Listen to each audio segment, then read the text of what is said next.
ప్రభునందు ప్రియమైన దేవుని బిడ్డలారా, మన ప్రభును రక్షకుడైన క్రీస్తు వారి పేరట మీ అందరికీ కూడా శుభాభివందనాలు తెలియపరుస్తున్నాను. ఈ రీతిగా హోలీ క్రైస్ట్ టీవీ ఛానల్ ద్వారా మీ ముందుకు ఆత్మీయ సిద్ధపాటు అనేటువంటి కార్యక్రమం ద్వారా దేవుని మాటలు పంచుకోవడానికి దేవుడు నాకు అనుగ్రహించిన ఈ గొప్ప సమయాన్ని బట్టి దేవాది దేవుని నామాన్ని స్తుతిస్తూ మీ అందరినీ కూడా ఈ కార్యక్రమానికి ప్రేమపూర్వకంగా ఆహ్వానాన్ని పలుకుతూ ఉన్నాను.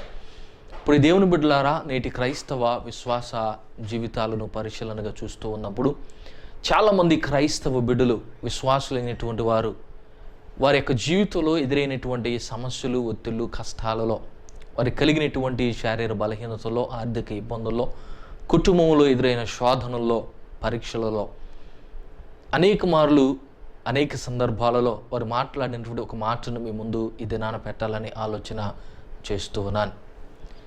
అదేంటి అంటే, ఇంతగా మేము దేవునిలో ఎదుగుతూ ఉన్నాం అండి, ప్రతి ప్రార్థనకు వెళుతున్నాం, ప్రతి కూడికలో పాల్గొంటూ ఉన్నాం, ప్రతిసారి దేవుని యొక్క పని కొరకు మాకు కలిగిన దానిలోంచి సహాయాలు చేస్తూ ఉంటున్నాం, దేవుని ఎంతగానో ప్రేమిస్తున్నాం, దేవుని అందరి విశ్వాసాలు వెళుతున్నాం, వాక్యాన్ని చదువుతున్నాం, ప్రార్థన చేస్తున్నాం, కానీ దేవుని కార్యాలు మా జీవితంలో మేము చూడలేకపోతూ ఉన్నామనండి.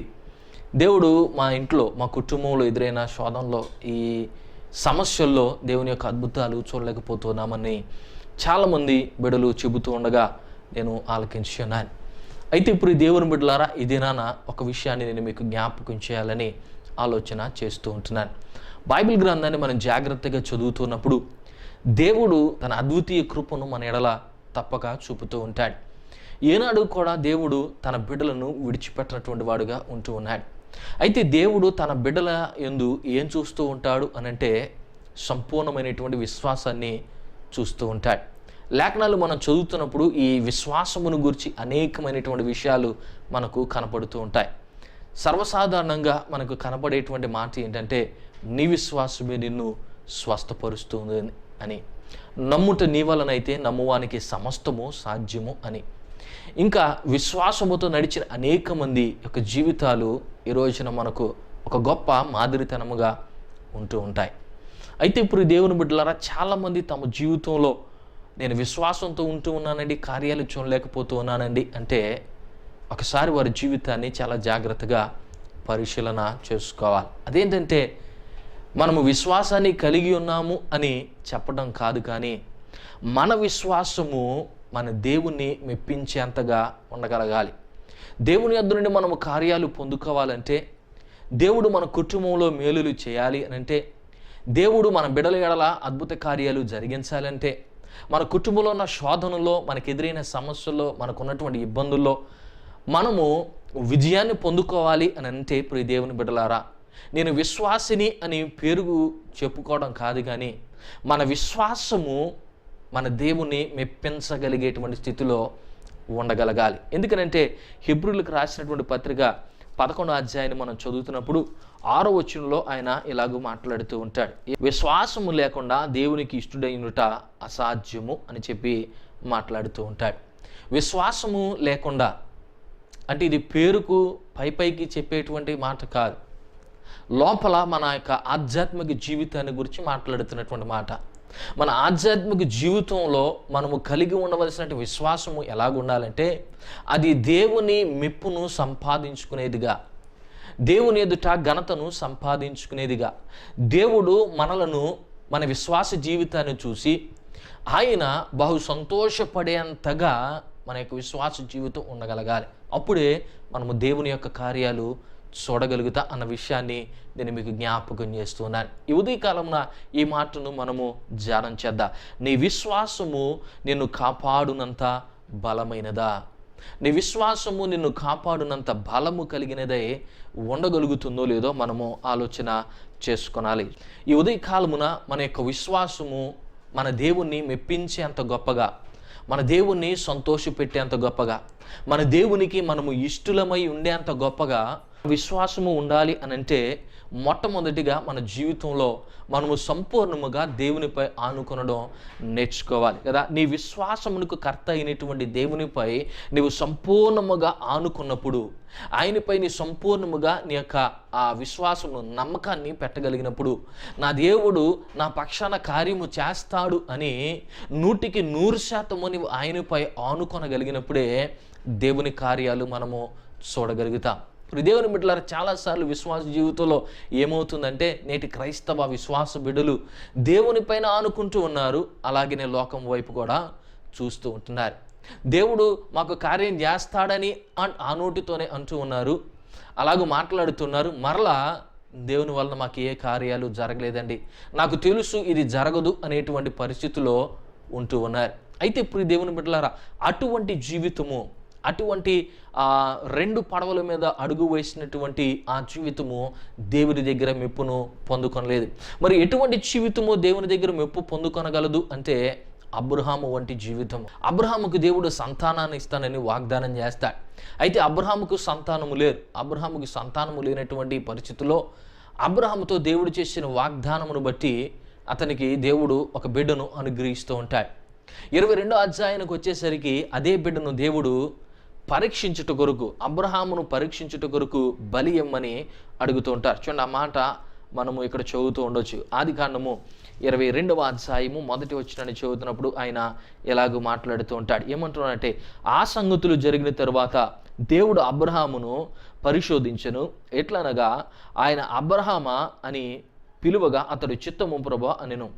అప్పుడు ఆయన, నీకు ఒక్కడై ఉన్న నీ కుమారుని అనగా నీవు ప్రేమించు ఇస్సాకును తీసుకొని మోరియా దేశమునకు వెళ్ళి అక్కడ నేను నీతో చెప్పబో పర్వతములో ఒకదాని మీద దహన బలిగా అతనిని అర్పించుమని చెప్పాను అన్నమాట ఇక్కడ చూస్తూ ఉన్నాం.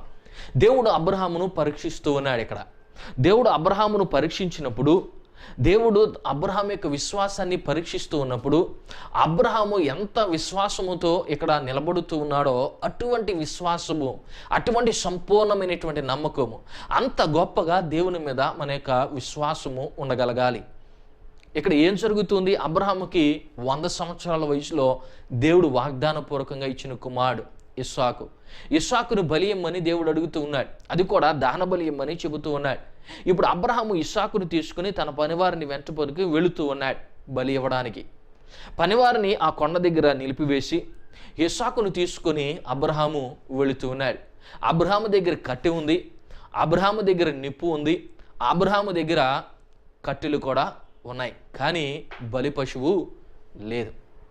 ఇస్సాకు అబ్రహామును అడుగుతూ ఉన్నాడు, ఏమనంటే, తండ్రి మన దగ్గర నిప్పులు ఉన్నాయి, కత్తి ఉన్నది, కానీ మరి బలి పశువు గొర్రెపిల్ల లేదు అని అన్నప్పుడు అబ్రహాం అక్కడ మాట్లాడుతూ అంటాడు, అది దేవుడే చూచుకుంటాడు అని.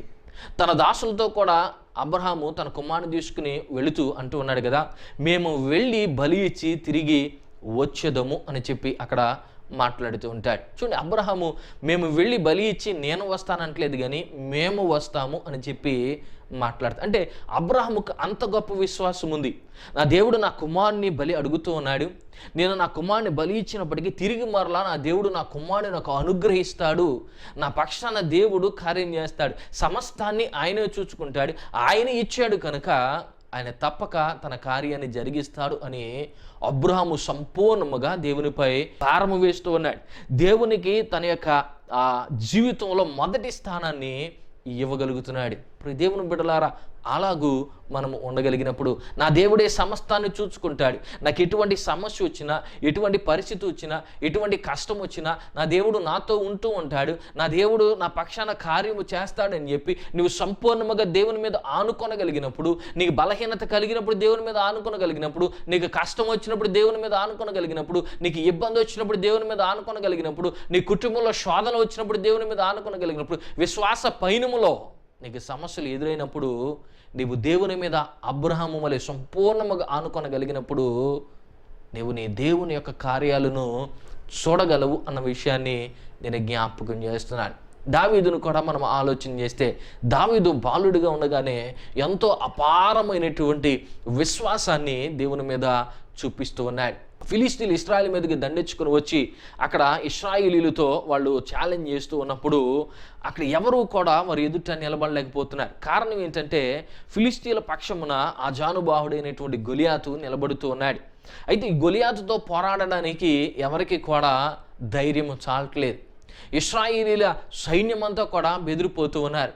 అక్కడ ఒక సున్నతి లేనటువంటి ఫిలిస్తీయుడు ఛాలెంజ్ చేస్తూ ఉన్నాడు. ఏమంటూ ఉన్నాడంటే, మీలో ఎవరైనా వచ్చి నన్ను జయించినట్లయితే మేము మీకు దాసులుగా ఉంటామని చెప్పి అక్కడ అతడు ప్రగల్భాలు పలుకుతూ దేవుని నామాన్ని అవమానపరుస్తూ ఉన్నటువంటి పరిస్థితుల్లో బాలురైనటువంటి దావీదు మనకు తారసపడుతున్నాడు.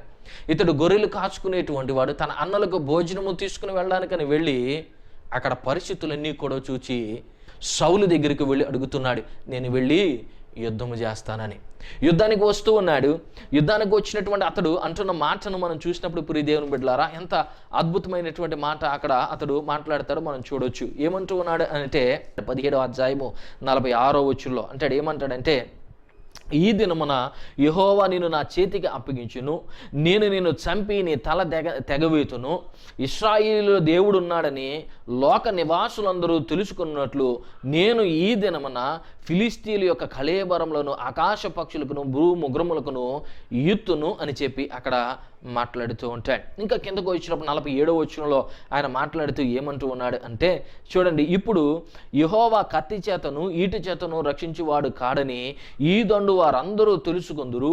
యుద్ధము యెహోవాదే, ఆయన మిమ్మును నా చేతికి అప్పగించునని చెప్పాను అన్న మాటను ఇక్కడ చూస్తూ ఉంటున్నా. దావీదు చిన్న బాలుడిగా ఉంటూ ఉన్నాడు. బాలుడైనటువంటి దావీదు ఆ జానుబాహుడైనటువంటి గొలియాతు ముందు నిలబడుతూ ఉన్నాడు. ఈ ఆజానుబాహుడైనటువంటి గొలియాతు వెక్కిరిస్తూ వెక్కసంగా మాట్లాడుతూ ఉన్నాడు దావీదుతో.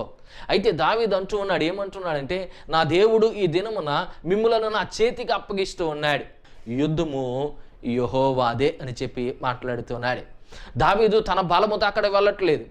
దావీదు చిన్న బాలుడు, ఎదురు నిలబడినది ఆజానుబాహుడైనటువంటి వాడు. అయితే దావీదు దేవుని మీద విశ్వాసముతో నా దేవుడు ఈ సున్నతి లేని ఫిలిస్తీయుని నా చేతికి అప్పగిస్తాడని నమ్మి, నా దేవుడు నా పక్షాన్ని యుద్ధం చేస్తాడని నమ్మి అతడు అడుగు ముందుకు వేస్తూ వెళుతూ ఉన్నాడు.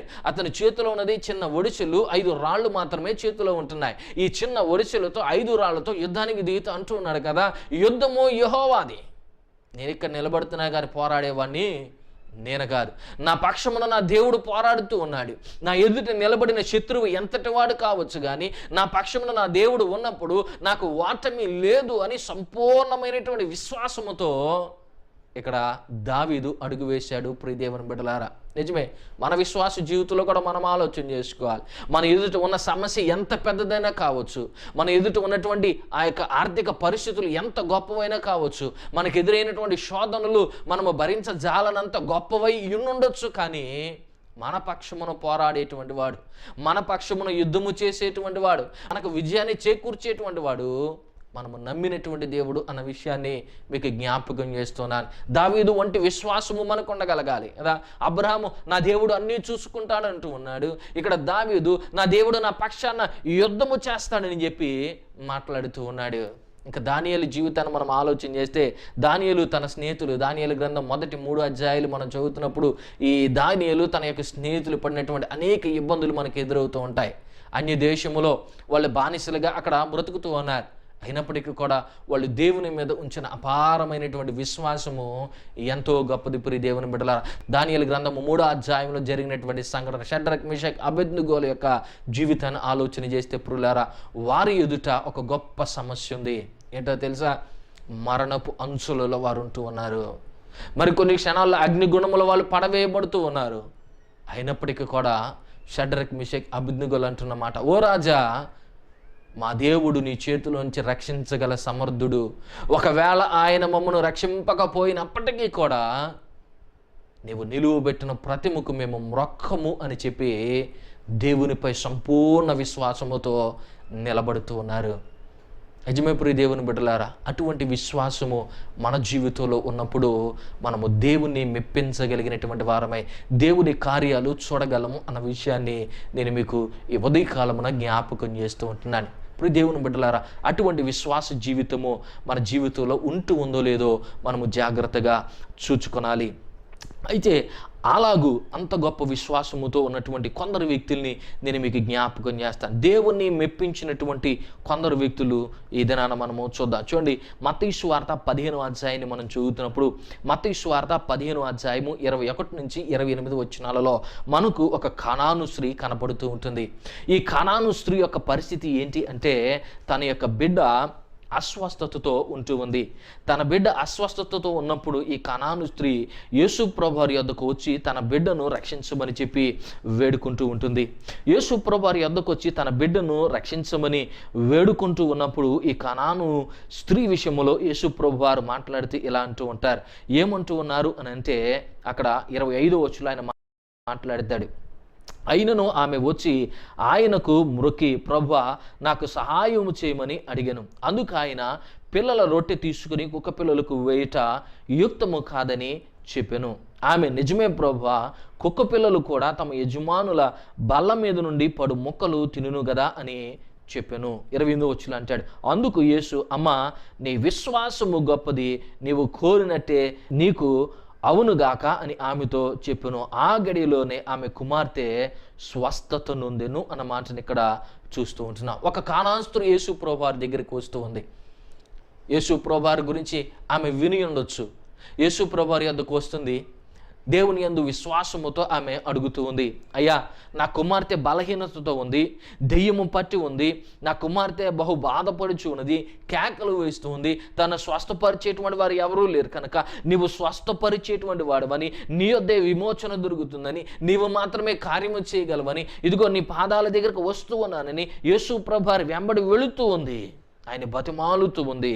బతిమాలుతూ ఉన్నప్పుడు యేసు ప్రభువారు అంటూ ఉన్నారు కదా, పిల్లల రొట్టె ముక్కలు కుక్క పిల్లలకు వేయ తగదు అని ఆమెతో మాట్లాడుతూ ఉన్నప్పుడు ఆమె అంటూ ఉంది, ఆమె విశ్వాసాన్ని అగుపరుస్తూ, ప్రభువా కుక్క పిల్లలు సైతము పిల్లలు తిని పడవేసినటువంటి బల్ల మీద నుంచి పడిన ఆ రొట్టె ముక్కలు తినను కదా అని అన్నప్పుడు యేసు ప్రభువారు ఆమె యొక్క విశ్వాసాన్ని చూస్తూ అంటాడు, అమ్మా నీ విశ్వాసము ఎంతో గొప్పది కదా, నీ విశ్వాసం ఎంతో గొప్పది అని యేసు ప్రభువారు ఆమె కుమార్తెను స్వస్థపరుస్తూ ఉన్నారు. యేసు ప్రభువారు ఆశ్చర్యపోతూ యేసు ప్రభువారు ఎంతో సంతోషిస్తున్నారు ఆ తల్లి యొక్క విశ్వాస జీవితాన్ని చూచి.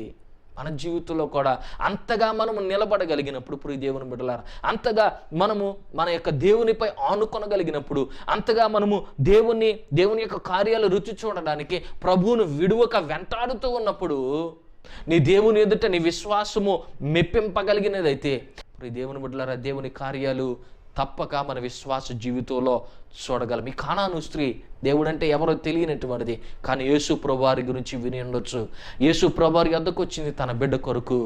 ఆమె కనుపరిచిన విశ్వాసము యేసు ప్రభువారిని ఎంతగానో మెప్పించింది. మరి నీ విశ్వాసము నీ దేవుణ్ణి మెప్పించగలుగుతుందా? నీ విశ్వాసము నీ దేవుణ్ణి మెప్పించగలిగినదైతే, ప్రియ దేవుని బిడ్డలారా, దేవుని గొప్ప కార్యాలు నువ్వు చూడగలవు అన్న విషయాన్ని జ్ఞాపకం చేస్తున్నాను. అదే మత్తయి సువార్త 8వ అధ్యాయాన్ని మనం చదువుతుంటే, మత్తయి సువార్త 8వ అధ్యాయం 5 నుండి 10 వచనాల్లో మనకు ఒక శతాధిపతి కనపడుతూ ఉంటాడు. ఈ శతాధిపతి తన యొక్క దాసుని విషయమే యేసు ప్రభువారిని అడుగుతూ ఉంటాడు. ప్రభువా, నా యొక్క దాసుడు పక్షవాయువుతో పడి ఉన్నాడు కనుక నీవు నా ఇంటికి వచ్చుటకు నేను యోగ్యుడను కాను కనుక నీవు దయతో ఒక మాట సెలవిస్తే చాలు నా యొక్క దాసుడు స్వస్థత పొందుకుంటాడని చెప్పి మాట్లాడుతూ ఉంటాడు. చూడండి, శతాధిపతికి ఎంత గొప్ప విశ్వాసము ఉంది అంటే అతను అంటూ ఉంటాడు, ప్రభువా నీ ఒక్క మాట చాలు, నీ ఒక్క మాట సెలవిస్తే చాలు కార్యము జరుగుతుంది. నా దాసుడు ఎంతో బాధపడుతూ ఉన్నాడు, నా దాసుడు పక్షవాయువుతో ఇబ్బంది పడుతూ ఉన్నాడు, అయితే నిన్ను నా ఇంట చేర్చుకోవడానికి నా దగ్గర ఎటువంటి యోగ్యత లేదు కనుక ప్రభువా, ఇదిగో నీ ఒక మాట సెలవిస్తే చాలు నా యొక్క దాసుడు స్వస్థత పొందుకుంటాడని యేసు ప్రభువారిని బతిమాలుతూ ఉంటాడు. ఇప్పుడు దేవుని బిడ్డలారా, మత్తయి సువార్త 8వ అధ్యాయము 7-8 వచనాలు చూసినప్పుడు ఇలా అంటాడు, యేసు నేను వచ్చి వాడిని స్వస్థత పరిచేదనని అతనితో చెప్పగా ఆ శతాధిపతి, ప్రభువా నీవు నా ఇంటిలోనికి వచ్చుటకు నేను పాత్రుడను కాను, నీవు మాట మాత్రము సెలవిము, అప్పుడు నా దాసుడు స్వస్థపడును అని చెప్పి అన్నప్పుడు యేసు ప్రభువారు మాట్లాడితే అంటాడు 10వ వచనంలో, యేసు ఈ మాట విని ఆశ్చర్యపడి వెంట వచ్చుచున్న వారిని చూసి, ఇశ్రాయేలులో నేను ఎవరికైనాను నేనెంత విశ్వాసం ఉన్నట్లు చూడలేదని నిశ్చయముగా మీతో చెప్పుచున్నానని అన్న మాటను చూస్తూ ఉంటున్నాం కదా. యేసు ప్రభువారు ఈ శతాధిపతిని గురించి మాట్లాడుతూ అంటూ ఉన్నాడు. ఏమంటున్నాడంటే, ఈ శతాధిపతి యొక్క విశ్వాసాన్ని చూసి ఎంతగానో మెప్పు పొందినటువంటి వాడే శతాధిపతిని గురించి మాట్లాడుతూ అంటూ ఉన్నాడు. ఇశ్రాయేలులో ఇటువంటి విశ్వాసము నేను చూడలేదు అని చెప్పి మాట్లాడుతూ ఉన్నాడు. నిజమే. ఇప్పుడు దేవుని బిడ్డలారా, దేవుడు ప్రతి వాణిని పరీక్షిస్తూ ఉంటాడు, పరిశీలనగా చూస్తూ ఉంటాడు. ప్రతి వాని హృదయాన్ని, వారి వారి విశ్వాస జీవితాలను చూస్తూ ఉంటాడు. నీ దేవుడు నిన్ను గూర్చి అనగలగాలి, నేను ఎవరిలో ఇటువంటి విశ్వాసాన్ని చూడలేదు అన్నంతగా. ఇప్పుడు దేవుని బిడ్డలారా, మన విశ్వాస జీవితము ఉన్నప్పుడు దేవుని తప్పక మన విశ్వాసము ద్వారా మెప్పించగలుగుతాం. దేవుని యొక్క కార్యాలు మనము తప్పగా చూడగలుగుతాం. ఈ శతాధిపతి దేవుణ్ణి మెప్పించాడు కనుకనే దేవుని అద్భుత కార్యాన్ని చూడగలుగుతున్నాడు. ఏం జరుగుతుంది ఆ తర్వాత అంటే, ఇప్పుడు దేవుని బిడ్డలారా, దేవాది దేవుడు మాట మాత్రమే సెలవిచ్చాడు. యేసు ప్రభువారు మాట సెలవిచ్చాడు. శతాధిపతి యొక్క దాసుడు స్వస్థత పొందుకున్నాడు, పక్షవాయువు నుండి స్వస్థత పొందుకున్నాడు, సంపూర్ణ ఆరోగ్యముతో అతడు జీవిస్తూ ఉంటున్నాడు. ప్రీతి దేవుని బిడ్డలారా, ఇది నన్ను ఆలోచించాలి. నీ జీవితంలో దేవుని కార్యాన్ని చూడాలనుకుంటున్నావా? నీ విశ్వాస పయనంలో దేవుని కార్యాన్ని చూడాలనుకుంటున్నావా? అయితే నీ విశ్వాసము దేవుణ్ణి మెప్పించేదిగా ఉంటూ ఉందో లేదో నిన్ను నీవు పరిశీలన చేసుకోవాలి. కనాను స్త్రీ యేసు ప్రభువారిని మెప్పించగలిగింది. ఇక్కడ ఈ శతాధిపతి యేసు ప్రభువారిని మెప్పించగలిగాడు. అద్భుతాలను వారు చూడగలుగుతూ ఉన్నారు. ప్రియ దేవుని బిడ్డలారా, మార్కు సువార్త 5వ అధ్యాయాన్ని మనం చదువుతున్నప్పుడు యాయిరు అనేటువంటి ఒక వ్యక్తి మనకు అక్కడ కనపడుతూ ఉంటాడు. మార్కు సువార్త 5వ అధ్యాయము 21 నుంచి 48 వచనాలలో యాయిరు అనేటువంటి వ్యక్తి తన యొక్క బిడ్డ అస్వస్థతకు గురైనప్పుడు, తన యొక్క బిడ్డ బలహీనతలో అతడు యేసు ప్రభువారి యొద్దకు వచ్చి బతిమాలుతున్నాడు. అయ్యా, నా బిడ్డ ఇదిగో ప్రభువా, నాయన అస్వస్థతతో ఉన్నది, మంచం మీద పడి ఉన్నది, రోగం వచ్చి ఉన్నది కనుక, మరణాపాయ దశలో ఉన్నది కనుక, అయ్యా నీవు నా ఇంటికి వచ్చి నా బిడ్డను నీవు స్వస్థపరచమని అతడు బతిమాలుతూ ఉంటాడు.